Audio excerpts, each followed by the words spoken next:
또 주님께서 우리에게 허락하신 복된 날입니다. 우리 다 같이 찬송가 255장 같이 찬송하시겠습니다. 찬송가 255장입니다. 너희 이제 흉악하나 눈과 같이 희겠네. 255장입니다. 너희 이제 흉악하나 눈과 같이 희겠네. 너희 이제 흉악하나 눈과 같이 희겠네. 주의 빛 흉악하나 희게 되리라. 주홍빛 같은 내 죄, 주홍빛 같은 내 죄는 같이 희겠네. 눈과 같이 희겠네. 악한 죄 벗으라고 주님 너를 부르네. 악한 죄 벗으라고 주님 너를 부르네. 하나님 크신 사랑 한이 없어라. 악한 죄 벗으라고 악한 죄 벗으라고 주님 너를 부르네. 주님 너를 부르네. 너희 죄 사해 주사 기억 아니하시네. 너희 죄 사해 주사 기억 아니하시네. 불쌍한 사람들아 오라 하시네. 너희 죄 사해 주사 너희 죄 사해 주사 기억 아니하시네. 기억 아니하시네. 너희 죄 사해 주사 너희 죄 사해 주사 기억 아니하시네. 너희 죄 사해 주사 기억 아니하시네. 불쌍한 사람들아 오라 하시네.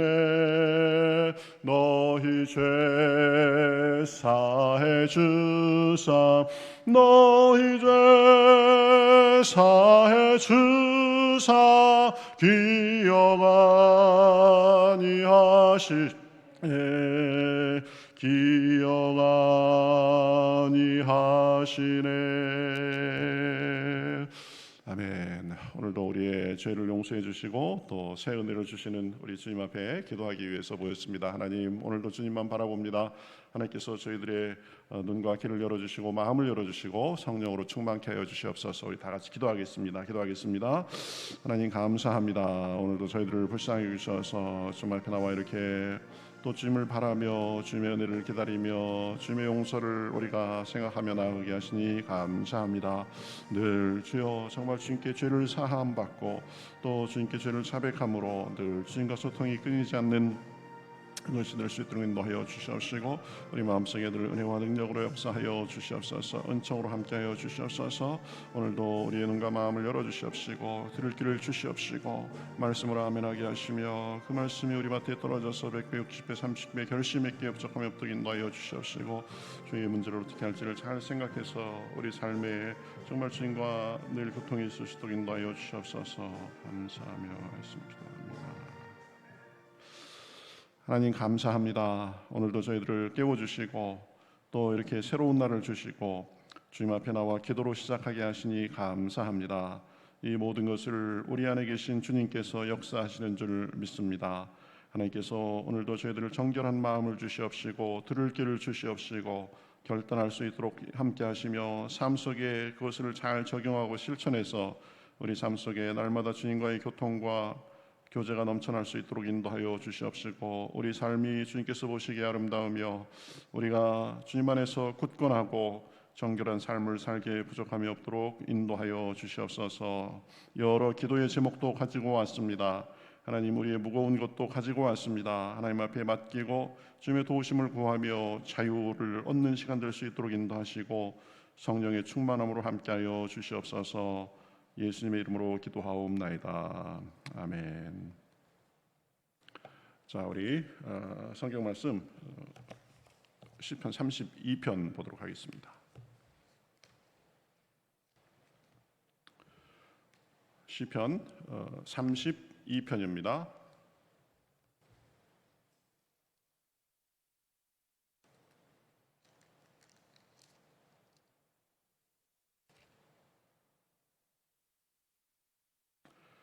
시편 32편 우리 다 같이 한 절씩 교독하겠습니다. 허물의 사함을 받고 자신의 죄가 가려진 자는 복이 있도다. 마음에 간사함이 없고 하나님의 정죄를 당하지 아니하는 자는 복이 있도다. 내가 입을 열지 아니할 때에 종일 신음함으로 내 뼈가 쇠하였도다. 주야로 나를 누르시오니 내 진액이 빠져서 여름 가뭄에 마름같이 되었나이다. 내가 이르기를 내 허물을 여호와께 자복하리라 하고 주께 내 죄를 아뢰고 내 죄악을 숨기지 아니하였더니 곧 주께서 내 죄악을 사하셨나이다. 이로 말미암아 모든 경건한 자는 주를 만날 기회를 얻어서 주께 기도할지라. 진실로 홍수가 범람할지라도 그에게 미치지 못하리이다. 주는 나의 은신처이오니 환난에서 나를 보호하시고 구원의 노래로 나를 두르시리이다. 내가 내 갈 길을 가르쳐 보이고 너를 주목하여 훈계하리로다. 너희는 무지한 말이나 노새같이 되지 말지어다. 그것들은 제갈과 굴레로 단속하지 아니하면 너희에게 가까이 가지 아니하리로다. 악인에게는 많은 슬픔이 있으나 여호와를 신뢰하는 자에게는 인자심이 두르리로다. 같이 보시겠습니다. 너희 의인들아 여호와를 기뻐하며 즐거워할지어다. 마음이 정직한 너희들아 다 즐거이 외칠지어다. 아멘.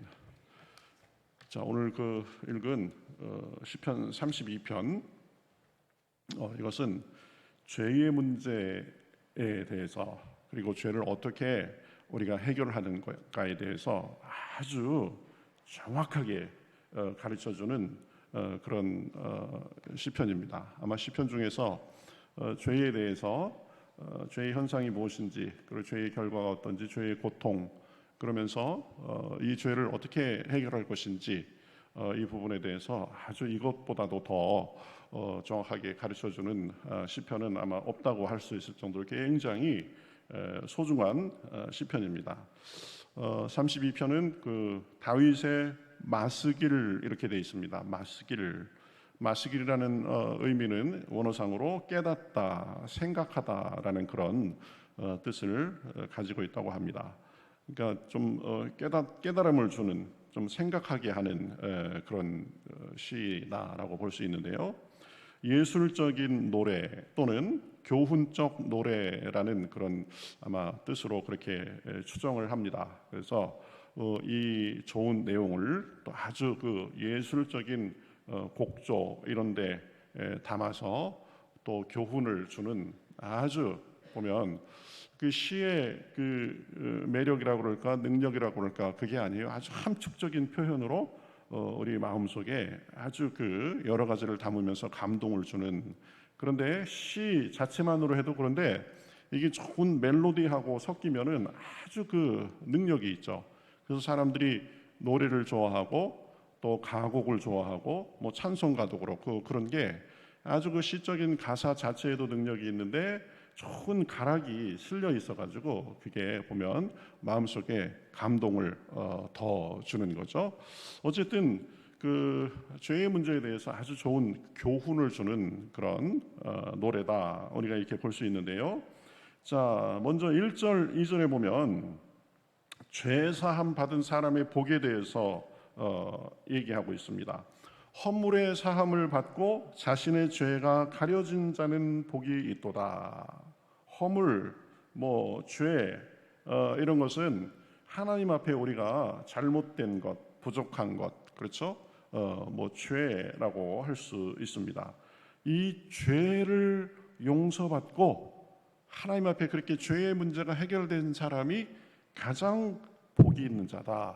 이 죄의 문제를 해결받은 사람이 가장 큰 복을 받은 사람입니다. 왜냐하면 하나님과의 교통이 회복되기에 그렇습니다. 죄의 무서운 점이 무엇이냐? 하나님과 사람 사이의 교제가 끊어지도록 한다라는 것입니다. 원죄 이후에 그래서 아담과 하와는 하나님을 피해서 숨었습니다. 그렇죠? 이사야서에 보면 하나님과 죄는 하나님과 우리 사이를 단절시킨다, 갈라놓는다 그럽니다. 그래서 죄의 가장 파괴적인 기능이 하나님과 우리 사이를 갈라놓는다, 교통이 끊어지게 한다. 그런데 죄를 용서받음으로 인해서 하나님과 멀었던 거리가 다시 가까워지는 겁니다. 끊어졌던 관계가 다시 소통이 되는 것입니다. 그래서 죄를 용서받은 사람이 가장 복이 있다. 그래서 우리는 주님께 가장 큰 복을 받은 사람입니다. 예수님을 통해서 우리의 죄와 허물을 용서받았기 때문에 그렇습니다. 그래서 하나님과의 관계가 예수님을 통해서 원수와 반역자에서 하나님의 자녀, 하나님의 사랑을 받는 그런 사람들로 바뀌었습니다. 여러분, 예수님을 통해서 우리의 하나님과의 관계가 근본적으로 바뀐 사실을 믿으시죠? 네, 이것이 신앙의 가장 근본적인 출발입니다. 그래서 예수님을 통해서 하나님과의 관계가 회복되고, 그래서 날마다 하나님과의 좋은 관계, 은혜의 관계를 누리고 주님께 찬송하면서 사는 것이 그리스도인의 삶입니다. 그런데 이게 근본적인 우리의 지난 죄 이런 부분에 대해서 예수님을 통해서 용서를 받았다면, 예수님을 믿고 나서 우리가 여전히 죄의 문제로부터 자유롭지가 않죠. 생각으로 죄짓고, 말로 죄짓고, 행동으로 죄짓고, 해야 될 거 안 하고, 하지 말아야 될 거 하고, 그래가면서 늘 죄는 우리에게 어떻게 보면 그림자처럼 따라다닙니다. 그렇죠? 그 문제를 어떻게 할 것인가, 이 부분에 대해서 이제 계속 뒤에 얘기를 할 겁니다. 어쨌든 허물의 사함을 받고 자신의 죄가 가려진 자는 가장 복이 있다. 그래서 2절에 보면 마음에 간사함이 없고 여호와께 정죄를 당하지 아니하는 자는 복이 있도다. 간사함은 뭐예요? 속임, 거짓 이런 것을 의미합니다. 그것이 없고 여호와께 정죄를 당하지 않는 자, 하나님께 용서를 받은 자라는 걸 의미하겠죠. 여러분, 우리가 사람과 주님 앞에 늘 우리의 죄의 문제, 우리의 주님의 잘못된 것을 솔직하게 다 내놓을 수 있어야 됩니다. 거짓으로 치장하고 덮어버리면 그냥 덮인 상태로 있는 것이지 주님 앞에 해결된 것이 아닙니다. 고침받기에 힘들어집니다. 왜냐하면 덮어놔가지고 가려져 있기 때문에 그것이 고침받기 힘들어지고 왜곡돼서 삶에 부정적인 영향을 끼칩니다. 그래서 우리 죄의 문제, 우리의 허물의 문제, 이것을 늘 주님 앞에 인정하고 주님께 용서를 구하는 태도, 이것이 굉장히 중요합니다. 여러분, 어른들이 아이들을 딱 한마디 하는 거 보면 딱 알죠? 분명히 뭐가 숨기는 게 있고 잘못한 게 있는데 아니라고 시침이 뚝 뗍니다. 그러면 여러분 우리 다 그 단계 다 거치고 그래가지고 벌써 딱 표정만 봐도 말투만 봐도 딱 압니다. 그렇죠? 하나님은 더 하신 거죠. 보면 우리가 감춘다고 감춰지는 게 아니다. 그래서 하나님 앞에 늘 우리 부족한 것, 연약한 것, 부끄러운 것, 허물 이것을 인정하고 보면 하나님 앞에 그렇게 하나님의 용서를 받으며 살 필요가 있다. 그렇죠? 어쨌든 허물을 용서함을 받고 죄의 가리움을 받고 하나님과의 관계에 늘 거리낌이 없는 사람, 그 사람이 복받은 사람이다. 하나님 앞에 정죄당하지 않는 삶이 복받은 삶이다. 자, 그러면서 이제 3절부터 4절은 내가 죄의 문제를 하나님 앞에 올바로 해결하지 않았을 때에 어떤 문제가 있었는지에 대해서 말합니다. 3절에 보면 내가 입을 열지 아니할 때에 정의를 신음함으로 내 뼈가 쇠하였도다. 입을 열지 않았다라는 것은 죄의 문제를 하나님 앞에 고백하고 자백하지 않고 모른 채 하고 그냥 꼭 가만히 있었다라는 거죠. 그러니까 뼈가 쇠하는 고통을 당합니다. 그렇죠? 내가 입을 열지 아니할 때에 정의를 신음함으로 내 뼈가 쇠하였도다. 그러니까 해결되지 않은 죄의 문제로 인해서 지금 뼈가 쇠할 정도의 고통을 당했다. 육체적 고통을 의미합니다. 여러분, 죄는 우리 하나님과의 관계를 손상시킬 뿐 아니라 죄의 결과로 인해서 우리 스스로에게도 나쁜 그런 영향을 끼치는 것을 볼 수 있습니다. 쇠가 뼈하는 그런 뼈가 쇠하는 그런 고통을 당했다. 극심한 그런 고통을 말하는 거죠. 잠언 17장 22절에서는 이렇게 말합니다. 마음의 즐거움은 양약이라도 심령의 근심은 뼈를 마르게 하나이다. 죄로 인해서 하나님과의 관계가 제대로 지금 소통이 잘 되지 않고 그렇죠? 마음이 어두워져 있으니까 그것이 우리 몸에도 뼈가 마르게 하는 그런 역할을 한다. 그래서 잠언 3장 7절에서 8절에 보면 또 이렇게 말합니다. 스스로 지혜롭게 여기지 말지어다. 여호와를 경외하며 악에서 떠날지어다. 이것이 내 몸의 양약이 되어 내 골수를 윤택하게 하리라. 죄를 그대로 짊어지고 살면 뼈를 마르게 한다. 그렇지만 주님을 경외하면서 죄의 문제를 악에서 떠나고 죄의 문제를 잘 해결하면서 가면 그것이 우리 몸의 양약이 되어서 골수를 윤택하게 한다. 여러분, 현대의학에서 가장 중요하게 생각하는 게 그거 아니에요? 스트레스 받지 마라. 그렇죠? 너무 과로하지 마라. 스트레스는 만병의 근원이다. 그렇죠? 스트레스가 뭐예요? 마음이 힘든 상태입니다. 몸이 힘들다기보다는 지금 마음이 지쳐가는 상태, 그게 스트레스죠. 그렇죠? 죄가 어떻게 보면 우리에게 아주 나쁜 영향을 끼치는 그 스트레스가 된다라는 거죠. 우리 스스로에게도 그렇습니다. 보면 4절에 보면 그런데 이제 주님과의 관계에서도 이게 악영향이 있습니다. 주의 손이 주야로 나를 누르시오니 내 진액이 빠져서 여름 가뭄에 마름같이 되었나이다.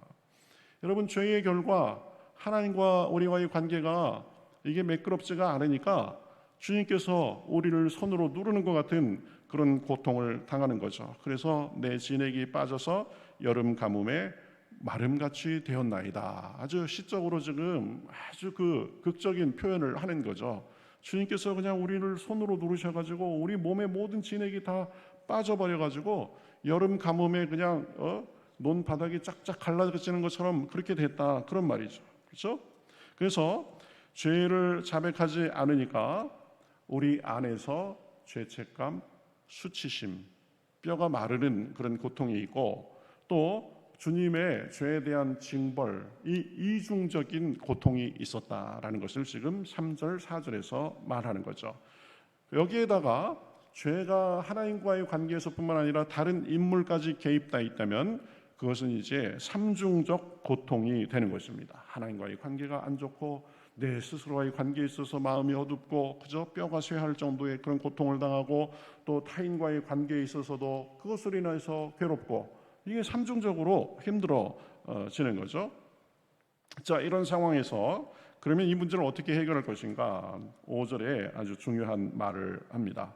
5절 여러분 꼭 좀 기억해 두었으면 좋겠어요. 표시해 놓으시고 여러분 성경에 있으면 내가 이르기를 내 허물을 여호와께 자복하리라 하고 주께 내 죄를 아뢰고 내 죄악을 숨기지 아니하였더니 주께서 내 죄악을 사하였나이다. 죄는 숨기는 것이 절대 아닙니다. 죄는 그저 묻어놓고 눈 가리고 아웅하고 있는 거 없는 듯이 그렇게 하고 하는 게 절대 아닙니다. 하나님이 다 알고 계십니다. 우리 스스로도 죄책감, 양심의 가책이라는 그것을 누구보다도 잘 압니다. 그러니까 어떻게 해야 되냐? 죄는 내 스스로 짊어질 수 없습니다. 내 스스로 해결할 수 없습니다. 하나님 앞에 인정하고 자백하는 것입니다. 기억하세요. 꼭 기억하세요. 죄는 끌어안고 끙끙거리고 숨기고 묻어놓는 게 아니다. 어떻게 하는 거다? 죄는 어떻게 하는 거다? 하나님 앞에 자백하는 것이다. 그죠? 여기서는 자복 그랬습니다. 자복이나 자백이나 똑같은 말입니다. 인정하고 내 죄에 대해서 하나님 앞에 고백하는 것입니다. 그래서 주님 앞에 죄의 문제에 대해서 자백했더니 어떻게 했다? 자백하고 숨기지 아니하였더니 곧 주께서 내 죄악을 어떻게 하셨다? 사하셨다. 여러분, 죄의 해결받는데 어려운 절차가 있는 게 아닙니다. 하나님 앞에 솔직하게 인정하는 것입니다. 그래가면서 주님의 용서를 구하는 것입니다. 죄에 있어서 가장 중요한 근본적인 태도는 죄를 짓지 않기 위해서 발버둥 쳐야 됩니다. 몸부림쳐야 됩니다. 그런데 여러분, 우리가 죽는 순간까지 죄의 문제로부터 완전히 자유할 수는 없을 것입니다. 크고 작은 죄를 내가 부지불식간에 짓는 죄를 그런 짓게 된다라는 거예요. 그러면 그것을 묻어놓지 말고 주님께 자백해야 된다. 그러면 자백하면 하나님께서는 그 넓으신 사랑으로 용서해 주시고 또 용서해 주시고, 오늘 우리 찬송에 불렀던 것처럼 뭐라고 하세요? 내 죄를 기억도 하지 않는다. 이게 성경에 있어서 죄의 태도입니다. 그저 해결되지 않은 죄는 굉장히 부정적인 영향이 있다. 너무나 막대한 영향이 있다. 그렇지만 그 막대한 그 부정적 영향을 끼치는 죄를 어떻게 해결할 것인가? 굉장히 간단합니다. 용서해 주실 수 있는 권한이 있으신 하나님 앞에 예수 그리스도의 이름으로 우리의 죄를 그냥 자백하는 것입니다. 하나님, 제가 이렇게 잘못했습니다. 하나님, 제가 이렇게 생각으로 죄를 지었습니다. 하나님, 제가 말로 이렇게 했습니다. 그래서 그렇게 하는 것입니다. 굉장히 중요하다. 자복하리라 하고 주께 내 죄를 아뢰고 내 죄악을 숨기지 아니하였더니 주께서 내 죄악을 사하셨나이다. 요한 1서 1장 9절에도 비슷한 말씀을 합니다. 만일 우리가 우리 죄를 자백하면 그는 미쁘시고 의로우사 우리 죄를 사하시며 우리를 모든 불의에서 깨끗게 하실 것이요. 죄 용서의 한 가지 조건이 뭐예요? 우리 죄를 인정하고 자백하는 것입니다. 예수님께서는 우리가 70번씩 7번이라도 용서하라고 말씀하셨습니다. 70번씩 7번이면 490번입니다. 같은 죄에 대해서 490번씩 용서해줘라. 이건 뭐예요? 무한하게 용서해줘라. 우리에게 그렇게 말씀하시는 주님께서는 우리에 대해서도 그렇게 무한하게 용서해 주시는 것입니다. 그래서 시편 103편 12절에 보면 동이 서에서 먼 것 같이 우리의 죄가를 우리에게서 완전히 옮겨주신다. 그렇죠? 주님께서 우리가 자백하고 고백하면 우리의 죄의 문제를 그렇게 해결해 주신다. 그렇죠? 몇 번이나요? 490번. 사실은 무수하게 그런 의미로 우리가 해석할 수 있습니다. 이사야서 43장 25절 이렇게 말씀합니다. 곧 나는 나를 위하여 내 허물을 도만하는 자니 내 죄를 기억지 아니하리라. 우리가 부른 그 오늘 찬송 내 죄를 기억지 아니하리라, 이것이 이사야서 43장 25절에서 온 것입니다. 우리는 깨어지기 쉬운 존재고 분노하기 쉬운 존재고 죄짓기 쉬운 존재입니다. 그러나 그것을 당연시하면 안 됩니다. 그것을 어떻게 할 수 없는 그것으로 그저 묻어두면 안 됩니다. 주님 앞에 자백하고 용서를 구하는 것입니다. 그러면 동이 서에서 먼 것 같이 우리의 죄가를 옮기시고, 그리고 우리의 죄를 도말한다, 덮어버린다, 완전히 씻어버린다, 그런 의미가 있습니다. 우리의 죄를 완전히 씻어버리고 완전히 새로 그냥 포장을 싹 하는 것처럼 그렇게 우리의 죄의 문제를 해결해 주신다. 주님은 70번씩 7번이라도 깨끗이 용서하고 죄를 지워주시고 그 과정을 통해서 우리를 깨끗게 해주시는 분이십니다. 여러분 기억하세요. 죄는 숨길 것이 아니고 합리화할 것이 아니고 어떻게 해야 된다? 인정하고 용서를 구하는 것이다. 이 과정을 통해서 우리는 하나님의 용서가 얼마나 크신지, 예수 그리스도를 통해서 용서받는 그 은혜가 얼마나 큰지를 알게 됩니다. 그리고 하나님의 그 사랑과 자비가 얼마나 무한한지도 알게 됩니다. 여러분, 같은 죄를 수십 번, 수백 번, 수천 번씩 지을 수도 있습니다. 그 사람의 약한 부분을 따라서 그렇게 해도 될 수 있습니다. 그러나 우리가 같은 죄를 짓고 또 짓고 용서를 구하고 해도요, 저도 보면 지금까지 쭉 몇십 년 동안 우리 이런 말씀을 통해서 죄의 문제를 그렇게 자백하고 살았지만 한 번이라도 야, 너 이거 몇 번째냐? 하나님께서 나 이러는 거 못 들어봤어요. 보면 예수 그리스도의 이름을 통해서 용서를 구하면 그래 용서해주겠다, 용서해주겠다, 용서해주겠다 늘 그러시는 거지. 너는 어떻게 그거 하나 제대로 해결하지 못하고 지금 이렇게 오랫동안 똑같은 고백과 자백을 하냐? 이렇게 해본 적이 한 번도 없습니다. 근데 마귀는 어떻게 해요? 야, 너도 양심이 있지. 너도 낯짝이 있지. 도대체 너는 언제까지 이러고 살래? 이래가면서 죄를 자꾸 왜곡하게 만드는 거예요. 합리화시키게 하고요, 숨겨놓게 하고요. 하나님이 너는 이번에는 절대 용서해 주시지 않을 거야. 이런 마음을 들게 하고, 이거 다 잘못된 겁니다. 성경대로 보면은요, 하나님 앞에 자백하고 고백할 때 하나님께서 우리를 눈과 같이 그렇게 희게 씻어주신다. 우리의 죄과를 동이 서에서 먼 것 같이 그렇게 옮겨주신다. 우리의 죄를 기억도 하지 않으신다.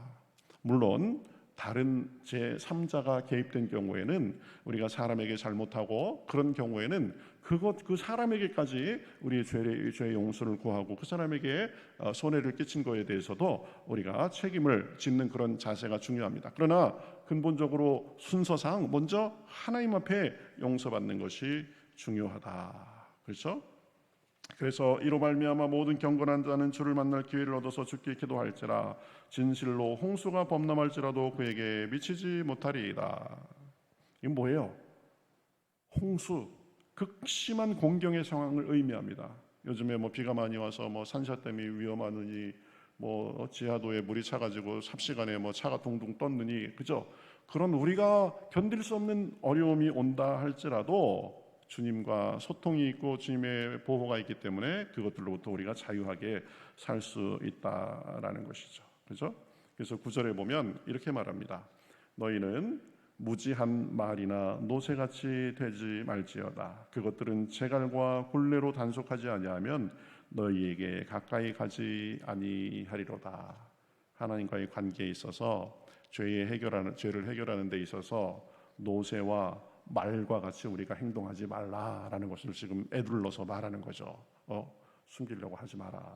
네 힘으로 하려고 하지 마라.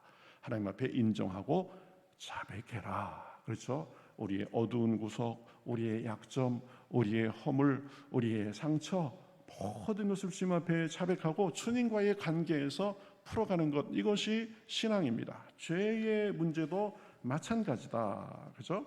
그러면 늘 주님과의 관계가 소통이 원활하고, 우리가 부족하지만 그 인자하신 주님을 담고 날마다 무한히 용서하시는 주님, 날마다 무한히 받아주시는 주님, 그분을 통해서 우리의 성품도 그렇게 인자하고 사랑하고 그런 성품으로 바뀐다라는 것입니다.